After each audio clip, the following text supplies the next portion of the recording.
It started on a quiet Saturday morning, the kind where the neighborhood looks like a postcard, sprinklers ticking, birds arguing in the trees, and not a soul in sight. I was halfway through my coffee when a loud, aggressive knock rattled the front door. Not a polite knock. The kind that says someone showed up already convinced they're right. Through the frosted glass, I saw the unmistakable silhouettes of 2 police officers. Before I could even reach the handle, my phone buzzed with a text from the HOA president. "We warned you. Enjoy explaining yourself to the police." That's when I knew this wasn't about safety, it was about power. For months, the HOA had been on my back for refusing to remove a perfectly legal flagpole and for not seeking approval to park my work truck in my own driveway. I hadn't broken any laws, but I had bruised egos. And in HOA world, that's unforgivable. I opened the door, and the officers immediately launched into it.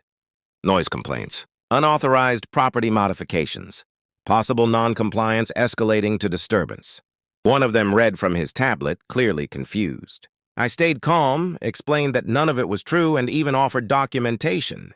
That's when the HOA president, Linda, emerged from across the street like she'd been waiting for curtain call. Arms crossed, smug smile, nodding along as if she were conducting the whole scene. She loudly told the officers I had been aggressive at meetings and that she feared for the community's safety. The word safety always gets them to listen. I could feel my blood pressure rising, but I kept my voice steady.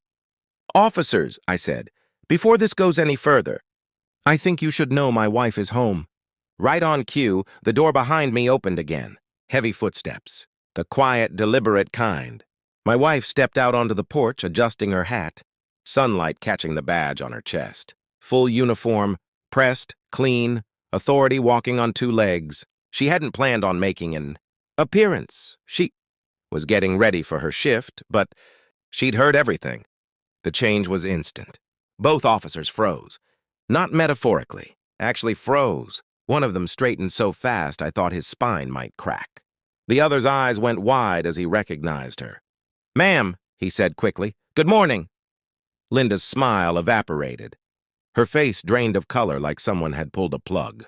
My wife looked at them calmly and asked a simple question. "What seems to be the problem here?"